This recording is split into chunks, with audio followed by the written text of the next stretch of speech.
चीन ने ऑपरेशन सिंदूर में पाकिस्तान का साथ दिया, फिर भी प्रधानमंत्री चीन जाएंगे।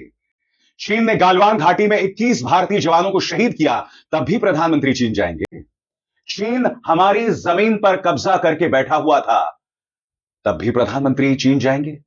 क्या चीन प्रधानमंत्री इसलिए जा रहे हैं क्योंकि डोनाल्ड ट्रंप ने अब भारत पर 25 नहीं 50% टैरिफ लगा दिया है। और सबसे खतरनाक खबर यह आ रही है कि डोनाल्ड ट्रंप अब इंपोर्टेड चिप्स और सेमीकंडक्टर्स पर भी 100% टैरिफ लगाने वाले हैं। सही सुना आपने। पूरी दुनिया से रुस्वा होने के बाद भारतीय वजीर आजम मोदी का बिलाखिर चाइना जाने का फैसला। भारतीय वजीर आजम नरेंद्र मोदी का ये विजिट 30 अगस्त को शेड्यूल किया गया है। भारतीय वजीर आजम के चाइना विजिट पर भारतीय सहाफ़ी अबशार शर्मा सख्त सीखपा हैं और सवाल उठा रहे हैं कि चीन, जिसने पाकिस्तान का साथ दिया जंग में और पाकिस्तान को जंग जितवाई, इसके अलावा चीन का जो इक्विपमेंट है जिसमें JF-17, J-10C, इसके अलावा PL-15 और हाल ही में चीन ने पाकिस्तान को Z-10ME जो हेलीकॉप्टर हैं वो फ्राहम किए हैं। इसके बावजूद, इतना होने के बावजूद भारतीय वजीर आजम नरेंद्र मोदी चीन के दौरे पर जा रहे हैं, जिस पर भारतीय जर्नलिस्ट अबशार शर्मा सीखपा हैं और उनका कहना है कि आप किस नाक से चीन जाएंगे, पूरी दुनिया से अपना नाक कटवा चुके हैं। दूसरी तरफ अमेरिका ने एक और बॉम्ब शेल भारत पर गिराया है। जी हां, इलेक्ट्रॉनिक्स आलात पर 100% टैरिफ आयद कर दिया गया है। ये बहुत ही बड़ा झटका है भारत की मईशत के लिए, क्योंकि जो आईफोन वगैरह का जो इक्विपमेंट बन रहा था भारत में, वो अमेरिका को एक्सपोर्ट किया नहीं जा सकेगा। अगर किया भी जाएगा वो इतना महंगा होगा कि वहां पर लोकल कंपनियां हैं वो इक्विपमेंट नहीं खरीदेंगी, जिसकी वजह से जो कंपटीशन वाले ममालिक हैं, जैसा कि पाकिस्तान भी हो सकता है और इसी तरह इंडोनेशिया, मलेशिया वगैरह, वो अपने इलेक्ट्रॉनिक्स आलात सस्ते दामों अमेरिका में बेच सकेंगे और इस तरह भारत मार्केट से आउट हो जाएगा। अबशार शर्मा इस बारे में क्या कहते हैं, आइए जानते हैं। चलते हैं स्क्रीन की तरफ। चीन ने ऑपरेशन सिंदूर में पाकिस्तान का साथ दिया, फिर भी प्रधानमंत्री चीन जाएंगे। चीन ने गालवान घाटी में 21 भारतीय जवानों को शहीद किया, तब भी प्रधानमंत्री चीन जाएंगे। चीन हमारी जमीन पर कब्जा करके बैठा हुआ था, तब भी प्रधानमंत्री चीन जाएंगे। क्या चीन प्रधानमंत्री इसलिए जा रहे हैं क्योंकि डोनाल्ड ट्रंप ने अब भारत पर 25 नहीं 50% टैरिफ लगा दिया है। और सबसे खतरनाक खबर यह आ रही है कि डोनाल्ड ट्रंप अब इंपोर्टेड चिप्स और सेमीकंडक्टर्स पर भी 100% टैरिफ लगाने वाले हैं। सही सुना आपने। तो क्या प्रधानमंत्री नरेंद्र मोदी को इसका समाधान यह दिख रहा है कि अब वो चीन जाएं? दोस्तों, सबसे पहले मैं स्पष्ट कर दूं, यह खबर आ रही है इंडियन एक्सप्रेस के हवाले से। इंडियन एक्सप्रेस ने अपनी खबर में कहा है कि 31 अगस्त को प्रधानमंत्री चीन की यात्रा पर जा सकते हैं। मैं आपको स्पष्ट कर दूं कि अगर प्रधानमंत्री 31 अगस्त को चीन जाते हैं, जैसा कि इंडियन एक्सप्रेस दावा कर रहा है, तो यह प्रधानमंत्री की चीन यात्रा होगी 7 साल बाद। इससे पहले प्रधानमंत्री 2018 में गए थे और अब गए थे। मगर मैं आपसे सवाल पूछता हूं इंडियन एक्सप्रेस की इस खबर के आधार पर। आपको याद है दोस्तों, टर्की ने पाकिस्तान को कुछ ड्रोन्स की सहायता दी थी, तो यहां पर पूरा प्रोपेगेंडा चला था, बॉयकॉट टर्की, बॉयकॉट टर्की, कोई टर्की ना जाए। आपको याद है, इसी तरह से मालदीव्स को बॉयकॉट करने की बात हुई थी। मैं आपसे एक सवाल पूछना चाहता हूं, चीन ने हमारे 21 जवान शहीद किए, उससे भी बड़ी बात, ऑपरेशन सिंदूर में पाकिस्तान का साथ दिया। हमने क्या किया? हमने उनका टिकटॉक बैन कर दिया। बस बात वहीं रुक जाती है। हमारे प्रधानमंत्री नरेंद्र मोदी के मुंह से चीन शब्द तक नहीं निकला है आज तक। और अब इंडियन एक्सप्रेस की इस खबर के मुताबिक वो चीन जाने वाले हैं 31 अगस्त को। मैं इस बात को समझ सकता हूं कि हर देश अपने सामरिक हितों के हिसाब से फैसला लेता है। तो मेरा सीधा सवाल भारतीय जनता पार्टी से, मुझे प्रॉब्लम नहीं कि प्रधानमंत्री चीन जाएं, मुझे प्रॉब्लम यह है कि जब आप चीन का इस्तेमाल करते हैं अपने विरोधियों पर निशाना साधने के लिए, चीन के ऊपर आप देश के अंदर राजनीति करते हैं, क्योंकि फिर लोग पलटकर आपसे भी सवाल पूछेंगे कि भाई टर्की को तो बॉयकॉट करने की बात करते हो, मालदीव्स को बॉयकॉट करने की बात करते हो, चीन को बॉयकॉट करने की बात क्यों नहीं करते? और सबसे बड़ी बात, वो डोनाल्ड ट्रंप जिन्होंने भारत पर 50% टैरिफ लगा दिया है, क्या अंधभक्त बॉयकॉट अमेरिका या अमेरिका को बॉयकॉट करने की अपील कर रहे हैं? मैं फिर कहना चाहता हूं, मालदीव्स और टर्की जैसे छोटे छोटे देशों को बॉयकॉट करने की बातें करना बहुत आसान है। क्या हिम्मत है अमेरिका के खिलाफ बॉयकॉट की अपील करने की? वो डोनाल्ड ट्रंप जिसके लिए अंधभक्तों ने यहां यज्ञ किया था, जिनके लिए प्रधानमंत्री नरेंद्र मोदी ने अमेरिका में जाकर वोट मांगा था और जिन्हें प्रधानमंत्री नरेंद्र मोदी ने कोरोना के समय भारत में बुलवाकर माय फ्रेंड डोनाल्ड ट्रंप कहा था। तो समझिए मैं क्या कह रहा हूं। अंतरराष्ट्रीय राजनीति या कूटनीति का इस्तेमाल अंदरूनी राजनीति के लिए नहीं किया जाना चाहिए। भारतीय प्रधानमंत्री अगर चाइना जाते हैं तो उसके पीछे भारत के अपने सामरिक हित हैं। भारत अमेरिका से चुनौती देख रहा है, अमेरिका हम पर लगातार दबाव बना रहा है, लिहाजा इससे बचने के लिए प्रधानमंत्री चीन जा रहे हैं। भारतीय जनता पार्टी को आने वाले वक्त के लिए सबक लेना चाहिए। आगे से चीन के मुद्दे पर या अंतरराष्ट्रीय राजनीति पर विपक्ष पर निशाना साधना बंद करें। बहरहाल मैं आपको बतलाना चाहता हूं इंडियन एक्सप्रेस की जो खबर आई है इसमें शुभजीत रॉय क्या लिखते हैं आपकी स्क्रीन पर। सूत्रों के मुताबिक प्रधानमंत्री नरेंद्र मोदी की चीन यात्रा की तैयारी चल रही है, जहां 31 अगस्त से 1 सितंबर के बीच शंघाई कॉरपोरेशन ऑर्गेनाइजेशन की समिट तिएनजिन शहर में होगी। अगर यह यात्रा फाइनल होती है तो प्रधानमंत्री की चीन के राष्ट्रपति शी जिनपिंग से भी साइडलाइन में मुलाकात होगी। यह मीटिंग एक ऐसे समय पर होगी जब भारत और अमेरिका के बीच ट्रेड टैरिफ और रूस से तेल खरीद को लेकर टकराव चल रहा है। शी और मोदी के बीच पिछली मुलाकात 23 अक्टूबर 2024 को रूस के कजान शहर में ब्रिक्स समिट के दौरान हुई थी। उसी समिट के बाद लद्दाख में LAC पर 2 पॉइंट से सैनिकों की वापसी और पेट्रोलिंग शुरू होने की नींव रखी गई थी। अगर यह यात्रा होती है तो यह 2018 के बाद मोदी की पहली चीन यात्रा होगी। मई 2020 में पूर्वी लद्दाख में चीन की घुसपैठ के बाद तनातनी शुरू हुई थी। डिसएंगेजमेंट नवंबर 2024 को हुआ था। जी हां दोस्तों, डिसएंगेजमेंट। चीन ने हमारी जमीन के एक बहुत बड़े हिस्से पर कब्जा कर लिया था। कजान में दोनों नेताओं की बातचीत होती है और तब चीन अपने कदम पीछे हटाना शुरू करता है। मगर अब भी ऐसे कई इलाके हैं जो बफर जोन बन गए हैं, जहां एक जमाने में भारतीय सैनिक गश्त लगा सकते थे। सैनिकों की छोड़िए, हमारे पत्रकार भी वहां जा सकते थे।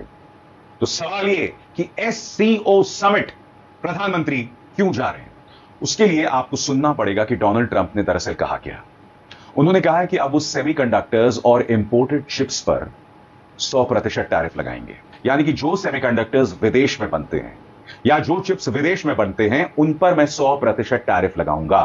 मैं एक बात स्पष्ट कर दूं, भारत इंपोर्टेड चिप्स नहीं बनाता है, मगर भारत सेमीकंडक्टर्स पर डिपेंडेंट है। लिहाजा अगर अमेरिका सेमीकंडक्टर्स की कीमतें बढ़ाएगा तो इसका नुकसान भारत को भी हो सकता है। सुनिए डोनाल्ड ट्रंप क्या कह रहे हैं। We're going to be putting a very large tariff on chips and semiconductors. But the good news for companies like Apple is if you're building in the United States or have committed to build, without question committed to build in the United States, there will be no charge. In other words, we're not going to be charging. So a lot of countries, a lot of companies are leaving various other places and they're coming to the United States. So in other words, we'll be putting a tariff on of approximately 100% on chips and semiconductors. But if you're building in the United States of America, there's no charge, even though you're building and you're not producing yet in terms of the big numbers of jobs and all of the things that you're building. If you're building, there will be no charge. So I just want everyone to know that. And I didn't even tell you that inside. We discussed the concept, but I didn't. So it's a big factor. So 100% tariff on all chips and semiconductors coming into the United States. But if you've made a commitment to build, or if you're in the process of building, as many are, there is no tariff. Okay? If for some reason you say you're building and you don't build, then we go back and we add it up, it accumulates, and we charge you at a later date. You have to pay, and that's a guarantee. मगर बड़ी खबर ये, Indian express के मुताबिक प्रधानमंत्री नरेंद्र मोदी चीन जा रहे हैं। SCO समिट से, शंघाई कॉपरेशन ऑर्गेनाइजेशन से भारतीय पक्ष को बेतहाशा उम्मीदें हैं, क्योंकि डोनाल्ड ट्रंप भारत के लिए मुश्किलात पैदा कर रहे हैं। और इस बारे में इंडियन एक्सप्रेस क्या कहता है, इस पर गौर किया जाए। कजान मीटिंग के कुछ दिन बाद ही डिसएंगेजमेंट पूरा हुआ था।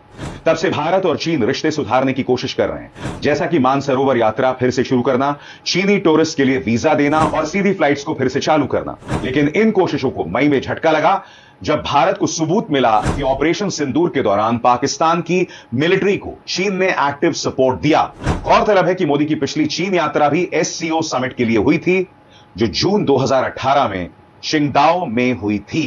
अब प्रधानमंत्री वहां जा रहे हैं। और आगे बढ़ने से पहले एक जरूरी संदेश, मेरे कार्यक्रमों के लिए आप नोटिफिकेशन का इंतजार मत कीजिए। मेरे चैनल में जाइए और खुद जाकर कार्यक्रम देखिए और रहिए अपडेटेड। दोस्तों, अगर अमेरिका और चीन दोनों की बात करें तो निर्यात के तौर पर और आयात के तौर पर इन दोनों देशों की क्या भूमिका है, क्या महत्व है, हमें समझना पड़ेगा। ये दोनों ही देश भारत के सबसे बड़े ट्रेडिंग पार्टनर्स हैं और मैं आपको बताना चाहता हूं, यह जानकारी बीबीसी ने अपने वेबसाइट पर पेश की है। और जैसे कि आप देख सकते हैं, यूनाइटेड नेशंस का यह 2024 का दस्तावेज है। उसके मुताबिक अगर हम आयात की बात करें यानी इंपोर्ट की बात करें तो भारत का 18.2% इंपोर्ट चीन से होता है, रूस से 9.6%, यूएई से 8%, अमेरिका से 5.6% और सऊदी अरब से 4.4% जो है वो इंपोर्ट होता है। अगर हम निर्यात की बात करें यानी कि भारत कितना सामान दूसरे देशों में भेजता है, तो जैसे कि आप देख सकते हैं, भारत अमेरिका को 18.3%, यूएई को 8.5%, नेदरलैंड्स को 5.6%, सिंगापुर को 6.6% और चीन को 3.4%। अब इन दो आंकड़ों पर गौर कीजिए दोस्तों। चीन से जो सामान आता है, आयात का 18.2% हम चीन से मंगवाते हैं, मगर हम चीन को कितना सामान भेजते हैं? महज 3.4%, जिससे पता चलता है कि इंपोर्ट एक्सपोर्ट का जो पूरा आंकड़ा है, तालमेल कितना बिगड़ा हुआ है चाइना को लेकर। सवाल यह कि क्या प्रधानमंत्री नरेंद्र मोदी अपनी चीन यात्रा में इन तमाम मुद्दों को संबोधित करेंगे, या एससीओ की यात्रा इसलिए हो रही है क्योंकि डोनाल्ड ट्रंप ने भारत की बाह मरोड़ दी है और भारतीय जनता पार्टी सरकार को समझ नहीं आ रहा है कि हम करें तो करें क्या और जाएं तो जाएं कहां। दोस्तों, अभी अभी मैंने आपको बताया कि डोनाल्ड ट्रंप ने इंपोर्टेड चिप्स और सेमीकंडक्टर्स जिस पर भारत आश्रित है, उस पर 100% टैरिफ लगा दिया है। भारत पर इसका क्या असर पड़ेगा, खासतौर से इस बात की पृष्ठभूमि में कि डोनाल्ड ट्रंप भारत पर पहले ही 50% टैरिफ लगा चुके हैं रूस से तेल लेने के अपराध में। अपराध अमेरिका के लिए, हमारे लिए नहीं है। तो अब मैं आपको आसान भाषा में समझाने वाला हूं कि ये जो 100% टैरिफ लगाया गया है सेमीकंडक्टर्स पर, इसका भारत पर क्या नुकसान होने वाला है। एक एक करके आपके स्क्रीन पर। एक्सपोर्ट्स पर असर यानी निर्यात पर असर। 100% टैरिफ के कारण भारत से अमेरिका भेजे जाने वाले इलेक्ट्रॉनिक प्रोडक्ट्स और चिप्स की कीमतें वहां की कंपनियों के लिए ज्यादा पड़ेंगी। इससे भारत की कॉम्पिटिटिवनेस घटेगी, जबकि Vietnam, Bangladesh, south Korea, Japan और ईयू जैसे देशों को कम टैक्स या रियायतें मिल रही हैं, करीब 15 से 30%। दूसरा पहलू, इलेक्ट्रॉनिक्स और टेक सेक्टर को लगेगा झटका। भारत की चिप इंडस्ट्री अभी शुरुआती फेज में है, लेकिन इलेक्ट्रॉनिक असेंबली सेक्टर तेजी से बढ़ा है जो बाहरी चिप्स पर निर्भर है। तो अब जबकि अमेरिका ने 100% टैरिफ लगा दिया है, तो भारत पर क्या असर पड़ेगा? अमेरिका के लिए बनने वाले फोन्स, इलेक्ट्रॉनिक आइटम्स और ऑटो पार्ट्स महंगे होंगे। कंपनियां भारत की जगह उन देशों में प्रोडक्शन बेस शिफ्ट कर सकती हैं जहां टैक्स कम है। दोस्तों, अभी तो ज्यादा नुकसान नहीं है, मगर आगे की राह बहुत मुश्किल है। कैसे, गौर किया जाए।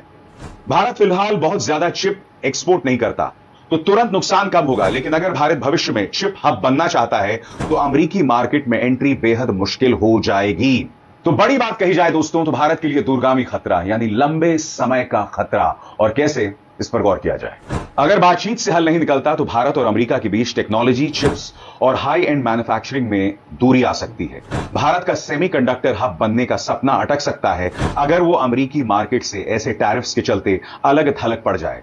सार में कहें, ट्रंप का 100% टैरिफ फैसला और भारत पर 50% का टैरिफ भारत की टेक इंडस्ट्री, इकोनॉमिक ग्रोथ और फ्यूचर प्लान्स के लिए बड़ी चुनौती है। अब भारत को या तो जल्दी ट्रेड डील करनी होगी या इन टैरिफ्स के चलते लॉन्ग टर्म में ग्लोबल वैल्यू चेन से कटने का रिस्क उठाना पड़ेगा। सबसे बड़ी बात, यह बात ना भूलें दोस्तों, सेमीकंडक्टर्स के लिए हम पूरी तरह से चाइना पर आश्रित हैं। अब सेमीकंडक्टर्स पर डोनाल्ड ट्रंप ने 100% टैरिफ लगा दिया है। चाइना पर हमारी निर्भरता और बढ़ने वाली है। चीन पहले ही भारत को ब्लैकमेल कर रहा है सेमीकंडक्टर्स को लेकर, और आप जानते हैं कि भारत को इसका जबरदस्त नुकसान हो सकता है। चीन पर हमारी निर्भरता बढ़ेगी और जाहिर सी बात है, चीन भी अपने हिसाब से ब्लैकमेल करने की कोशिश कर सकता है, मगर यह हमारी कोशिश होनी चाहिए कि किसी भी कीमत पर हम इस ब्लैकमेल को बर्दाश्त न करें, क्योंकि राष्ट्र सर्वोपरि। अभिषेक शर्मा को दीजिए इजाजत। नमस्कार।